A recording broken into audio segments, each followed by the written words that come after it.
Bonjour les amis. La communication de crise est par définition le champ le plus délicat de la communication. Imaginez, alors que vous avez une situation grave à gérer, alors que vous peinez à en prendre toute la mesure, parce que vos informations sont incomplètes et parce que les choses évoluent au jour le jour, alors qu'il y a l'urgence, alors qu'il y a le stress, vous devez en plus faire bonne figure vis-à-vis de l'extérieur, parce que le public veut savoir tout de suite, et que si vous ne communiquez pas partout tout le temps, les journalistes, les commentateurs, les citoyens sur les réseaux sociaux vont s'empresser de combler l'incertitude en risquant, au passage, d'empirer la crise en créant de la panique et en diffusant de fausses nouvelles. Il faut donc s'empresser d'occuper l'espace médiatique. Sibeth Ndiaye, bonjour. Merci d'être avec nous ce matin sur Europe 1, Sibeth Ndiaye. Merci beaucoup d'être sur LCI ce matin. Sibeth Ndiaye, la porte-parole du gouvernement, est donc envoyée pour faire la tournée des plateaux. Mais c'était peut-être pas le meilleur casting pour faire de la communication de crise, parce qu'elle s'était plutôt illustrée par le passé par un côté « je brise les codes et j'assume ». Ça me saoule. Franchement, là, je suis saoulée. Ça, c'est pas du travail de journaliste. C'est du travail de salaud. Je te le dis. C'est pour ça que je suis un peu vénère, parce que je veux qu'on soit précis dans ce qu'il a dit. Arrêtez de me faire suer, là. Or, une bonne partie du succès dans la communication de crise va se jouer au niveau de la confiance que vous parvenez à inspirer par votre personne. Et dans cette perspective, c'est une bonne idée de jouer plutôt la carte de l'humilité, de la prudence et peut-être même de l'austérité. Mais justement, peut-être que Sibeth Ndiaye a profité de cette occasion pour changer de stature. On va pas faire durer le suspense trop longtemps, c'est pas encore ça. Et puis, on sait que par ailleurs, le stade 3, au contraire, ça peut entraîner des fermetures d'écoles en masse, des transports en commun par ville ou à l'échelle nationale. Bref, ce sera plus lourd ou ce sera moins lourd, le stade 3 pour nous. Alors, en fait, ça dépend qui est le nous. Si le nous est individuel, sans doute que... Un nous individuel. Mais en conséquence, c'est un beau cadeau qu'elle nous fait, parce qu'elle nous donne l'opportunité d'étudier ensemble les fondamentaux d'un des champs les plus fascinants de la rhétorique. Et il va falloir être attentif, parce que c'est dans la communication de crise que tout peut se jouer pour vous. Car c'est bien dans les crises que se révèlent les grands caractères. C'est facile de faire les malins sur une mer d'huile, mais quand le vent se met à souffler, quand le ciel se met à gronder, et quand la mer nous envoie ses vagues les plus scélérates, il faut avoir du cran. Et surtout, il faut se préparer à relever les 4 défis de la communication de crise.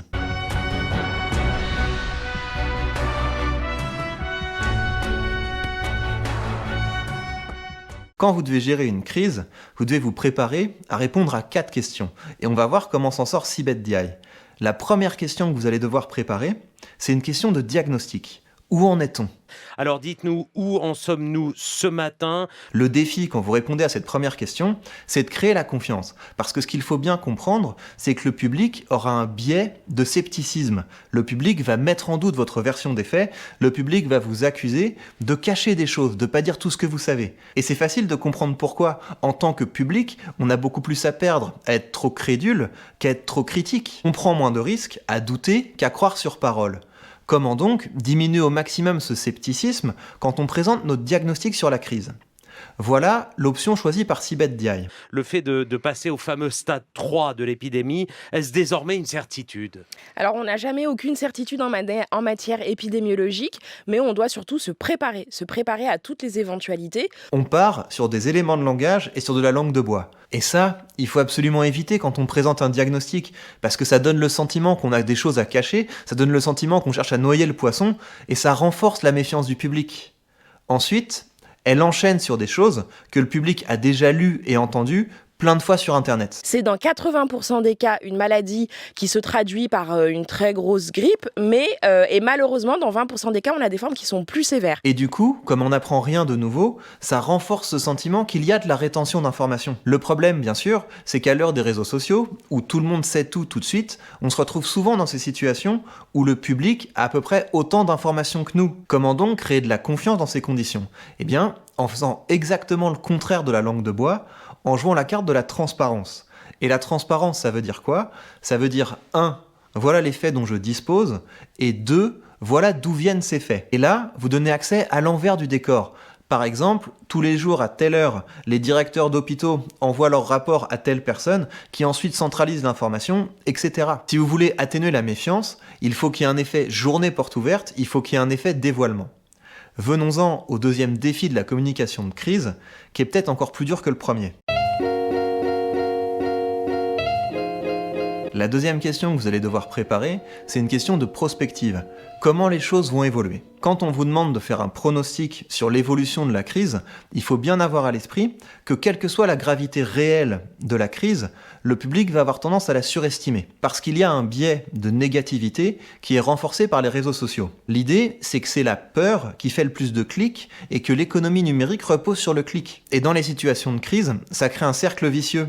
Plus les gens sont inquiets et plus ils se renseignent, plus ils cliquent sur des articles qui font peur, plus ça encourage la production d'articles sur le sujet, plus on a l'impression que le sujet est omniprésent, plus on a l'impression que la crise est grave, plus on a peur, etc. Et un des objectifs de la communication de crise, c'est de briser ça, parce que les mouvements de panique, ça peut avoir des conséquences plus graves que le problème lui-même. Le souci, et c'est pour ça que la communication de crise est si délicate, c'est que si vous sous-estimez le problème, si vous dites que les choses vont bien se passer et que ça se passe mal, c'est fini pour votre crédibilité. Et c'est pour ça que ça débouche souvent sur des phrases ambiguës. Est-ce qu'il faut s'attendre à une augmentation sensible du nombre de malades en France ? Je vous ferai la réponse que je fais tous les soirs. Nous anticipons toutes les situations, nous nous adaptons et en fonction des données qui nous reviennent, nous sommes capables de dire en transparence aux Français où est-ce que nous en sommes. Ce que je peux vous dire, c'est que nous anticipons la possibilité d'une épidémie, quelle que soit la taille de cette épidémie. C'est des phrases où on essaie à la fois de préparer les esprits et en même temps de retarder la diffusion de l'info. Mais on le sent à des kilomètres, donc c'est pas efficace.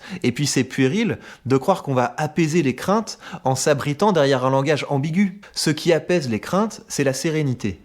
Voyons comment s'en sort la porte-parole. Est-ce que vous avez des scénarios ? Alors évidemment, on établit des chiffres, mais l'épidémiologie, c'est une science médicale qui a justement cette caractéristique-là. Ce qu'elle fait ici, c'est qu'elle esquive. De ne pas pouvoir vous donner au nombre près le nombre de personnes qui vont être atteintes. Oui, on a des scénarios, mais je peux pas trop en parler parce qu'on n'est jamais sûr de rien.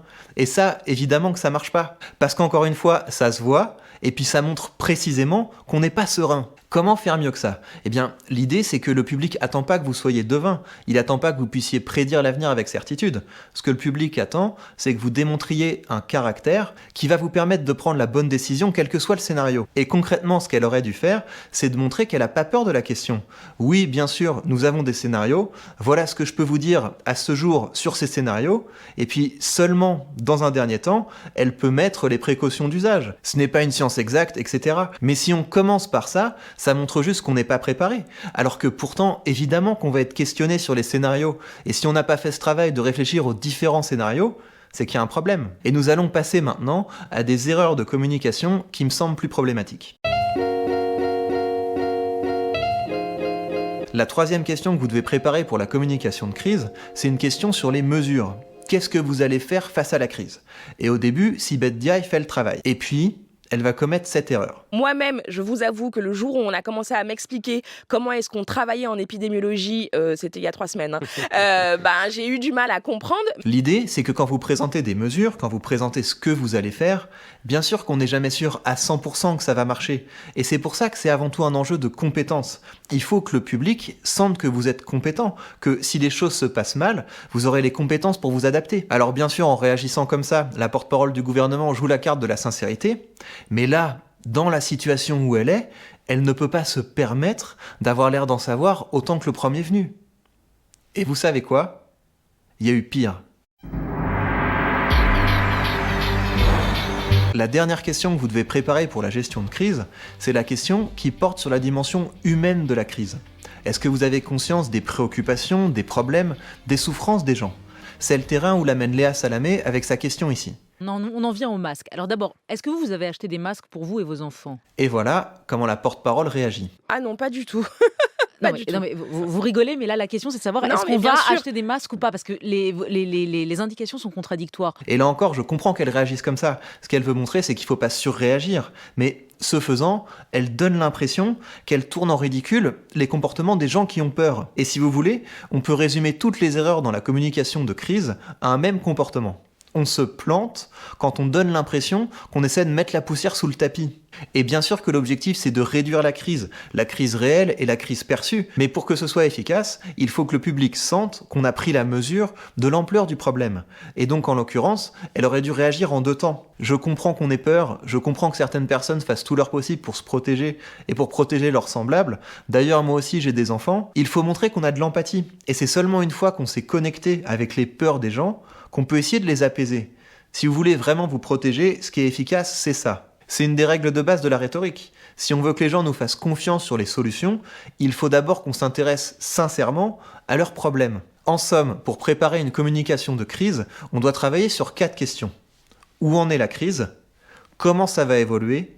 Que comptez-vous faire ? Est-ce que vous avez conscience de ce que vivent les gens ? Et dans vos réponses, vous devez démontrer 4 qualités, la transparence, la sérénité, la compétence, la bienveillance. La communication de crise, c'est donc en grande partie de la gestion d'image. Et le problème, c'est que si vous n'avez pas pris soin de votre image, ça va se retourner contre vous dans les situations de crise. Et donc, je vous conseille de ne pas trop attendre avant de prendre en main votre image. Et c'est pour ça que je vous avais préparé cette vidéo.